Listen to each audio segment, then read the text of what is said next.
Assalamualaikum warahmatullahi wabarakatuh. Alhamdulillah kali ini aku masih bisa share ke teman-teman semua. Teman-teman gimana nih kabarnya? Mudah-mudahan sobikan kesehatan dan kebahagiaan setiap harinya ya. Amin amin ya Allah ya rabbal alamin. Nah teman-teman, kali ini aku mau sharing budgeting di bulan Agustus. Tapi sebelumnya aku mau disclaimer dulu ya. Aku sharing budgeting kayak gini bukan bermaksud untuk pamer atau ria, tapi aku pengen teman-teman merasakan dampak baiknya juga dari video aku ini ya teman-teman. Nah gimana nih teman-teman di bulan kemarin evaluasinya? Kalau aku sih alhamdulillah ada sisa ya, meskipun gak terlalu banyak karena di bulan kemarin itu bener-bener banyak pengeluaran tak terduga. Nah jadi di sini aku mau menjelaskan lagi buat teman-teman yang baru nonton channel aku. Di sini aku sama suami itu pendapatannya tidak tetap ya teman-teman. Kalau pendapatan suami aku itu tidak tetapnya karena tergantung dari lemburannya juga. Jadi aku menyesuaikan juga sama pendapatan suami aku. Example nih, kalau di bulan kemarin gak ada lemburan itu biasanya aku suka sesuaikan lagi ya untuk anggarannya. Dan uang suami aku tuh bukan aku yang pegang seluruhnya, tapi ada jatah juga untuk suami untuk pegangannya. Jadi aku hanya minta untuk nafkah aja untuk kebutuhan sehari-hari. Lebih tepatnya kebutuhan bulanan ya teman-teman. Oh iya, aku mau sedikit jawabin Q&A dari teman-teman yang masuk di Instagram. Ini ada pertanyaan dari Albistor. Pengen budgeting tapi gaji 500.000 per bulan, gak tentu dikasihnya kapan. Nah berapapun nominalnya tetap dicoba aja ya buat budgeting ini, karena menurut aku budgeting ini penting banget buat mengatur pengeluaran ya. Insya Allah meskipun sedikit, tapi insya Allah kalau misalkan kita coba untuk nerapin budgeting, kita bakal bisa mengelola yang banyak ya teman-teman. Sama kayak aku dulu, karena kan dulu aku nggak kerja dan nggak punya penghasilan, jadi penghasilannya pure dari gaji suami aku. Dan waktu itu pas masih UMR banget ya gajinya, jadi mau nggak mau harus mencukupkan sampai akhir bulan. Nah di sini kuncinya, ketika kita bisa mengaturnya, lama-lama kita akan bisa keluar dari zona itu ya teman-teman. Nah yang aku terapkan dari dulu, aku selalu konsisten atau rutin terapin budgeting metode kakek ibu. Tapi di sini aku mau disclaimer dulu ya, kakek ibu itu ternyata bukan metode. Nah jadi aku ngambil kesimpulan aja dari metode kakek ibu atau pengaturan keuangan ala orang Jepang itu. Nah aku terapin di pengaturan keuangan ala aku ya teman-teman. Jadi kemarin itu ada yang salah nanggep juga, disangkanya kakek ibu itu adalah sebuah metode, tapi itu bukan sebuah metode ya, cuman aku cara singkatnya aja gitu nyebutnya metode kakek ibu. Nah seperti biasa ya, tulis pendapatan di awal. Nah karena di sini alhamdulillah aku sudah dapat 2 pendapatan, yaitu yang pertama dari gajinya suami sebesar 4.500.000, karena aku mintanya segini ya, aku udah coret-coret dulu sebelumnya menyesuaikan sama kebutuhan aku gitu. Nah untuk istri di 2.500.000. Jadi pendapatan aku sama suami kalau digabung itu sekitaran 7 jutaan ya teman-teman untuk di bulan Agustus ini. Lanjut di sini di kolom selanjutnya aku mau tulis budget untuk sedekah di 150.000 dan budget untuk orang tua sebesar 500.000. Nah kalau kemarin-kemarin budget untuk orang tua ini aku memang kadang dibagi 2 ya teman-teman, setengah untuk orang tua aku dan setengah untuk orang tua suami, atau kadang giliran gitu ya. Tapi sekarang aku ganti, jadi budget untuk orang tua di sini adalah untuk orang tuanya suami, dan untuk orang tua aku di situ pakai gajinya aku ya teman-teman. Bukan terkesan masing-masing sih ya, tapi menyesuaikan aja dengan pendapatan. Aku juga sama suami udah sepakat seperti itu gitu. Nah ini untuk budget kontrakan di 1 juta karena kemarin itu ada yang bolong-bolong juga ya teman-teman. Nah untuk iuran wajib di sini 50.000 seperti biasa, dan arisan 300.000. Ini aku buletin aja sih, sebenarnya arisan itu kemarin di 280, cuman kagok ya. Jadi aku buletin aja di 300.000. Nah, aku mau jelasin dulu ya teman-teman, untuk pendapatan istri di sini sebenarnya aku ngambil sebagian untuk kebutuhan aja ya, untuk melengkapi kebutuhan yang kurang dan untuk tabungan atau sinking funds. Nah, jadi selebihnya itu nggak aku cantumin semuanya di sini karena mungkin setiap orang juga punya privacy ya teman-teman. Jadi di sini aku hanya tulis untuk kebutuhan dan tabungan saja, tabungan sinking funds ya. Pokoknya jangan dilihat dari nominalnya. Ini nominal yang aku tulis adalah untuk patokan aja. Nah, kadang kalau dari pendapatan aku itu suka ada lebih-lebihnya, aku suka sisihin juga ya. Makanya nanti aku bakal bikin kemana perginya uangku atau catatan pengeluaran khusus gaji aku. Jadi biar tetap terkontrol gitu ya teman-teman.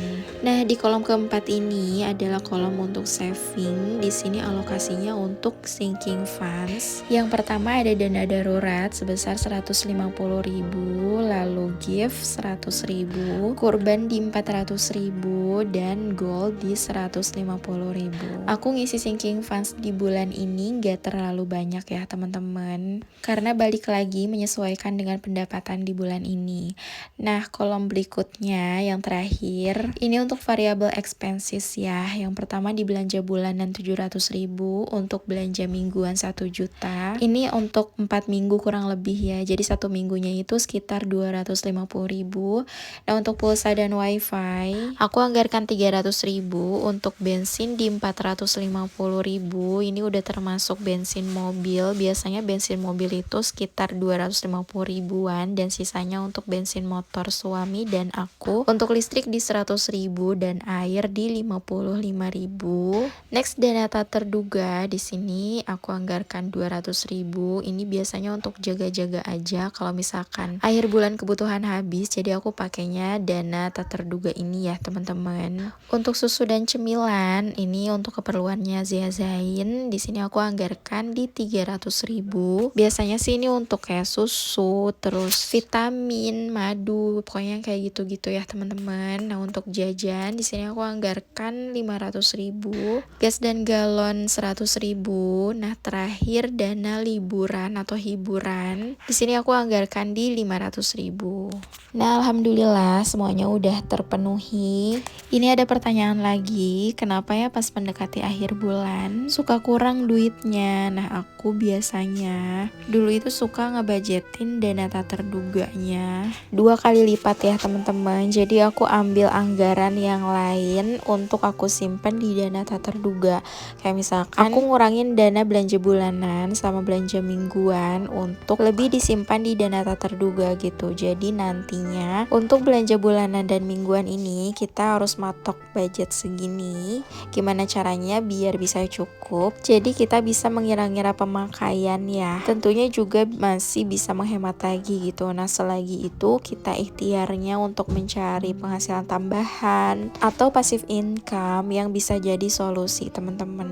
Emang sih di zaman sekarang itu udah sulit banget nyari kerja ya, apalagi mungkin sebagai ibu rumah tangga kita pinter-pinternya aja cari penghasilan di rumah dengan modal handphone aja itu bisa meraih passive income juga ya teman-teman, sambil mengurus anak di rumah. Insya Allah kalau kita niat dan berusaha pasti selalu ada jalan. Pokoknya berapapun penghasilannya, insya Allah jika kita qanaah itu pasti cukup ya teman-teman. Gaji besar atau kecil itu pasti cukup untuk hidup, karena untuk mengikuti gaya hidup itu nggak akan pernah ada habisnya ya teman-teman. Kayak kerasa sama aku ya, ketika aku udah punya penghasilan, ternyata ya memang gaya hidup itu berjalan dengan sendirinya gitu teman-teman. Jadi nggak bisa memungkiri kalau kita punya penghasilan tambahan, hasrat kepengen kita tuh jadi naik loh teman-teman. Ini aku sendiri yang merasakan ya.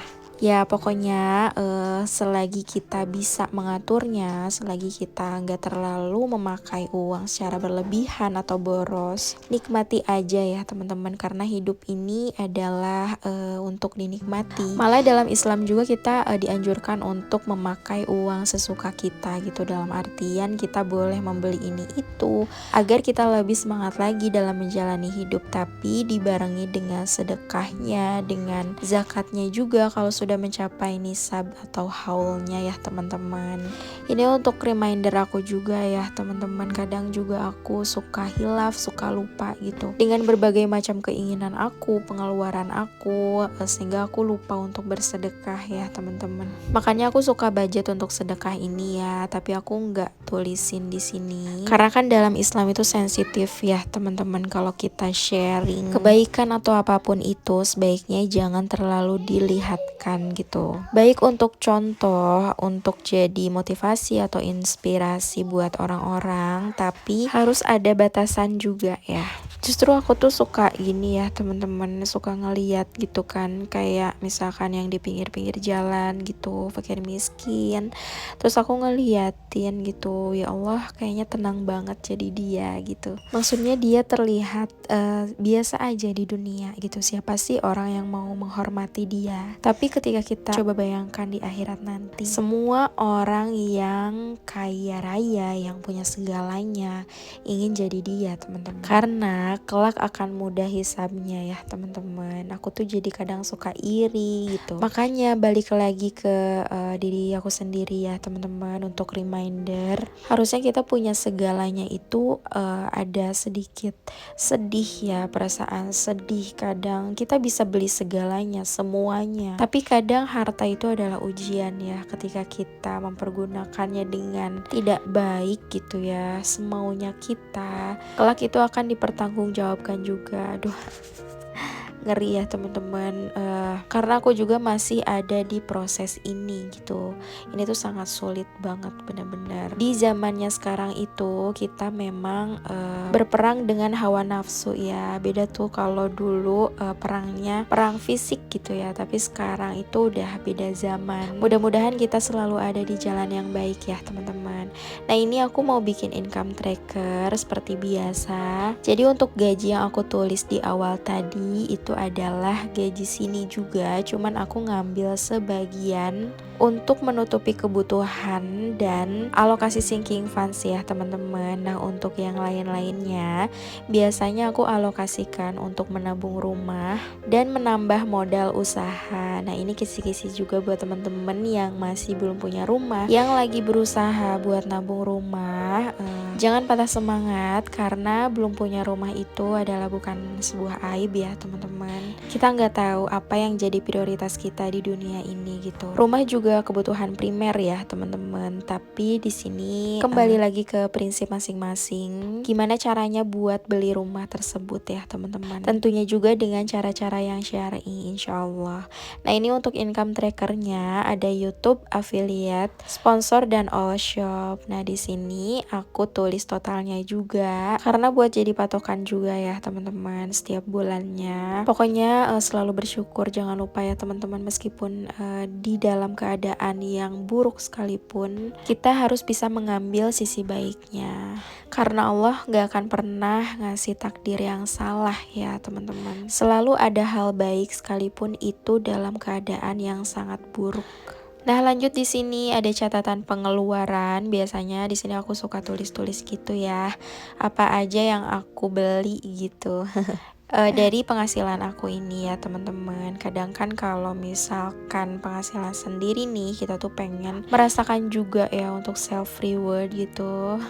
Tapi di sini aku tulis juga biar nantinya nggak terlalu over ya teman-teman. Kita harus bisa juga buat self control. Nah alhamdulillah ini udah beres semuanya. Budgeting kali ini aku agak sedikit ada gambar-gambar gitu ya. Ini moodnya lagi bagus sih sebenarnya. Jadi aku coba buat gambar-gambar tipis kayak gini. Mudah-mudahan juga bisa bikin teman-teman semangat buat budgeting di bulan Agustus. Jangan lupa like, comment, subscribe. See you in next episode. Wassalamualaikum warahmatullahi wabarakatuh.